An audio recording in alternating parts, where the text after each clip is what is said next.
if we look to the answer as to why for so many years we achieved so much, prospered as no other people on earth, it was because here in this land we unleashed the energy and individual genius of man to a greater extent than has ever been done before.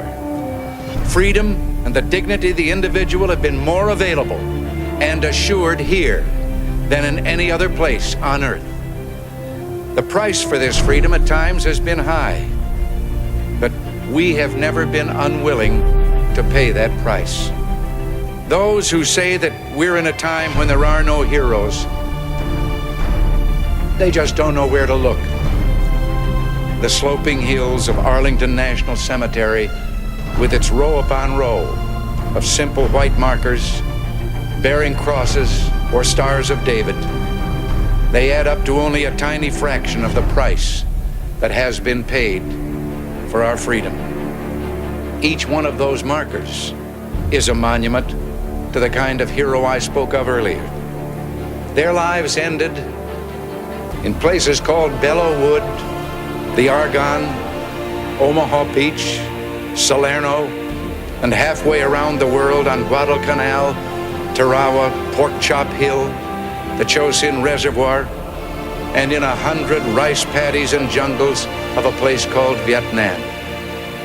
Under one such marker lies a young man, Martin Treptow, who left his job in a small-town barber shop in 1917 to go to France with the famed Rainbow Division.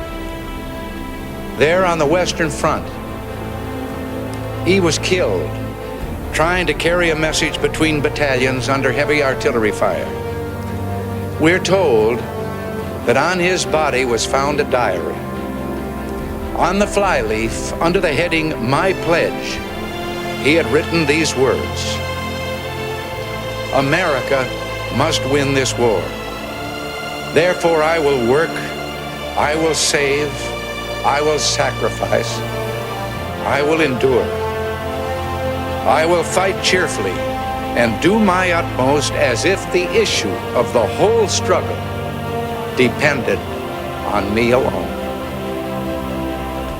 We must realize that no arsenal or no weapon in the arsenals of the world is so formidable as the will and moral courage of free men and women.